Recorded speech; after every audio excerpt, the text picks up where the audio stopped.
The busiest week in earnings season has kicked off today with none other than McDonald's, and what an incredibly poor earnings it was. Unfortunately, they missed on both their Q2 earnings as well as their revenue estimates, and we're going to talk about this today as well as do an in-depth dive and look at the valuation. Now, before we take a look at the numbers and how poor they were, just to understand, just a few months ago, there were a lot of talk about how fast food chains had a massive battle on their hands with especially low-income diners who were looking for massive value when it does come to summer and eating out. Now, this wasn't just McDonald's. We had a wide range, including Taco Bell, where there were many $5 deals that were out there, essentially to bring back a large footfall into these fast food joints. And as we can see, investors as a whole were very skeptical that all of these value meals are not just going to drive consumers back inside, but also that they were going to help with their profits, given the fact they were bringing this down to around $5, which does seem like very good value, especially if you have been to one of these recently where the prices are astronomically high and seem to continually increase. One thing to note, while it was a very poor earnings, we can see it is up around 0.4%, so it isn't too far off what it was trading at on Friday before the market closed. Now let's take a look at the actual results. One thing that's very interesting to note, these same store sales for the first time since Q4 in 2020, we're talking about nearly 4 years ago, actually decreased. So that was a very bad sign.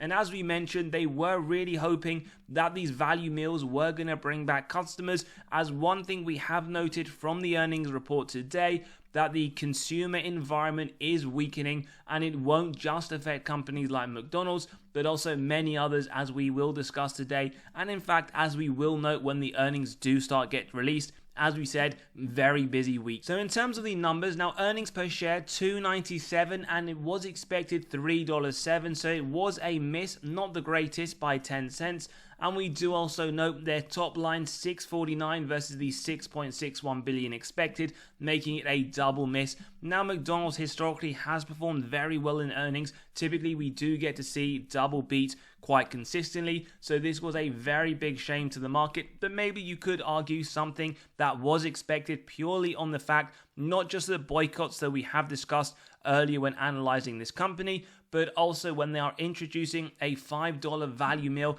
That isn't a great sign from any business. In terms of the net income as well, that was sitting around $2.02 billion. When we compare that to the same quarter from last year, $2.31 billion. So we're talking about a decrease in earnings per share, decrease in revenue, as well as a bottom line drop from the same quarter in 2023. Now, as we said, ideally with these companies, one of the metrics we like to see is the same store sales increase.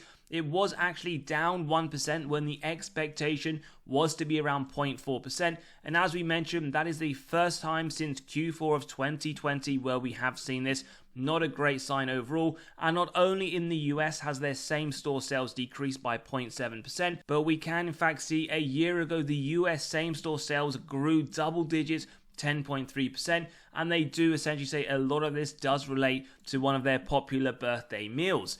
Now, what can we take from this, not just for McDonald's, but also into the other earnings? Well, the first thing to note, over the last year, more consumers are starting to come back in their restaurant spending, and it isn't just an overall cutting. In fact, consumers are trying to find a lot of great deals, and unfortunately with McDonald's, this isn't one that they see, which maybe they did in the past, great deals. Now they see this as very expensive, and that has been translated into the fall in foot traffic that they are seeing in their restaurants this quarter. As we said, this isn't something that is just solely relating to McDonald's. The executives have talked about the competition being very strong, a weakening consumer environment as we started, and again, that is one of the reasons, not just for McDonald's, but across the restaurants over the US, there are a lot of $5 meal deals that are trying to bring those numbers back up to what the analysts are targeting, as well as shareholders who do want to see these numbers have a double beat quarter on quarter. Finally, we also want to point out it isn't just in the US. We can also see in the international segment as well. Countries like France and Germany also saw same store size down 1.1% in the quarter. So something to think about if this is a company that you are invested in. And for full transparency, this is one that I do hold, and in fact released a video when this was trading at its 52-week low around $243 that I did add more into the portfolio. Now let's talk about the company as well as the valuation. First things first, over the last 12 months, it is down around 14%. Over the last 10 years, we can see up 167%. So they have outperformed the S&P over the longer term, although fairly marginal. It does get a double buy rating. Quant, as they are very typical, do give this a hold. Trading right there towards the 52-week low. It will be interesting to see when the market opens if it does retest that point as well. And we do note in terms of the forward yield, 2.65%, as we're about to show you, that is higher than the 5-year historical average, as well as the forward P below 21. And again, this is lower than the historical average on a forward P basis. So in terms of talking about this company and what is under the hood, well, dividend safety score 77, it is safe. It did have a nice increase to the dividend last October, 9.9%, and effectively what this 77 score means, for those that are interested, that a dividend cut does look to be unlikely. Now, in terms of the last recession, again, you may be thinking we are heading into one with consumer environment weakening, as we can see from earnings that are being released. Well, McDonald's, they increased the dividend during the 07-09 Great Recession. They did have above average growth, -6%, with the S&P at -12. But one thing I really like about this company, -3% recession return. When you look at the S&P as a whole, -55. So this is one of the best recession-proof stocks. But again, do bear in mind, this is all on historical data. It doesn't necessarily mean if we are to head into a recession, it will again significantly outperform. As we said, very nice increase last year, 8% over the last 5 years, and over the last 20 years, it has increased that dividend at a double-digit rate. Now, in terms of growth, well, they have increased the dividend for 47 years consecutively. They are a dividend aristocrat, but over the next 3 years, if they continue to increase, that we expect them to, they will fall under the dividend king category. As we said, now this is dividend yield theory, where it states a company is undervalued when the current yield sits above the 5-year average. So we get our first undervaluation signal. As we mentioned as well, the forward PE below the 5-year average is another sign of undervaluation. However, the consumer discretionary as a whole in terms of the sector does sit much lower at 13.9. Now, also bear in mind, we don't look at any one of those models in isolation, and we will conclude when we do look at the valuation. As always, free cash flow over the earnings, which is susceptible to manipulation by management through accounting, and below 50% for restaurants. My personal target, below 60%. It does ultimately give me that faith over the longer term they can continue to increase near that double digit we love to see. Now, in terms of the percentage, it has been above that, although it does look like it is in a decreasing trend. 63% in 23 is positive to note. Also nice to see over the next 12 months, expected to come down to 58%. In terms of free cash flow, I want to be investing in companies that consistently increase it over the longer term, and we can see they have more than doubled over the last 10 years, expected to continue that trend over the next 12 months as well. Now, in terms of the sales growth, we do see it looking very poor, although do bear in mind they did change their business model over the period, hence why we do see the numbers looking very poor in terms of the negative. We will point out, however, that in the more recent year, their top line is up double digits. Will remain to be seen over the full year of 2024 if they can turn that into a positive growth, at least above the inflationary 4% we do target. In terms of these shares outstanding, as always, we want companies that return excess cash to our pockets through those share buybacks, as effectively you gain a larger portion of the company, and they have done that, maybe not as consistently as you would like, but over longer term, they are doing some nice share buyback. Then we move on to one of my favorite metrics, the ROIC, 10% or more, or 12 if you want to be for this industry specific. Give us faith, management are able to effectively allocate their capital consistently above that in the low 20s over the last 3 years. Does also make it a very attractive company to consider. I like the fact that we get to see operating efficiency increasing the margin from 29 to 46% in the more recent year, and also it is a free cash flow machine. We're seeing some very nice numbers in the mid to upper end of the 20s, so that is always a great sign and definitely ticks off one of the boxes when we consider as an investment. The next one is the net debt to EBITDA, the earnings before the interest, tax, depreciation, amortization. the final metric we consider, and we want below 3.5 for restaurants. Bear in mind the numbers that you see below are the number of years it would take the company to pay off all of their debt net of cash on hand. This also correlates to balance sheet strength and dividend safety. 3.13 in 2023. Now remember what we're looking for below 3.5, which it is expected to be fairly flat over the next 12 months as well. So it doesn't look too bad. We understand why the dividend also looks to be safe, and the balance sheet, as we're about to look at, doesn't look too bad either. Again, something we will need to consider. Now we also like to draw your attention to insider and institutional movement. Insider, well, 0.23% ownership with around 11 million worth of sales over the last year. Now, when we look at the more recent quarter, we have around 658,000 worth of sales.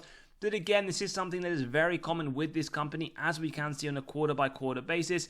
That isn't something that should come as any surprise. Now, when we take a look at who these insiders were, especially in the more recent period, we have Joseph E., one of the insiders, on the 23rd of July, sell just over 1,000 shares, and we do note 285,000. Now, one thing we will point out, while we like to show this information, ideally we're looking for insider buying, as that is a bullish signal, whereas insider selling, we wouldn't consider that a bearish signal. They sell for many reasons, whether it's financial or personal. Now then, we move on to the institutional ownership, around 70%, 8 billion worth of sales over the last year, with nearly double over the same time period. However, one thing we do want to point out, in the more recent quarter, we do note institutions have been selling more than they have been buying. Now, ultimately, whether institutions, whether insiders or anyone is buying or selling, you always need to do your own due diligence and never copy what any of these do. Now, we also want to remind you that we are releasing new articles as we do every Monday over the next few hours. So do click on that pinned comment below so you can sign up. Instant access to read all of these as well. We do cover lots of undervalued companies that we do believe deserve your attention. Now, not just the top line revenue that we've looked at, but we also want to see how does that compare to the bottom line.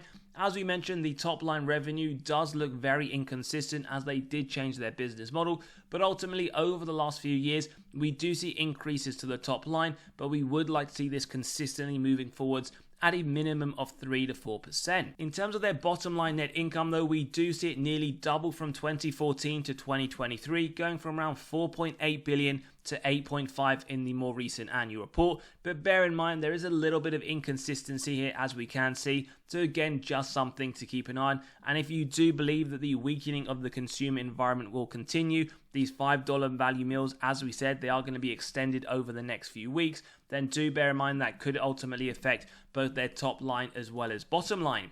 We then want to draw your attention to the health of the company. Total cash versus total debt, 2.1 billion in 2014, 838 million in the latest report. So that shows us their cash has been decreasing, although on a year-by-year basis, very inconsistent, sometimes large increases, sometimes large decreases, and ultimately this number on its own doesn't really tell us anything, which is why we always compare it to their total debt, both numerically and directionally.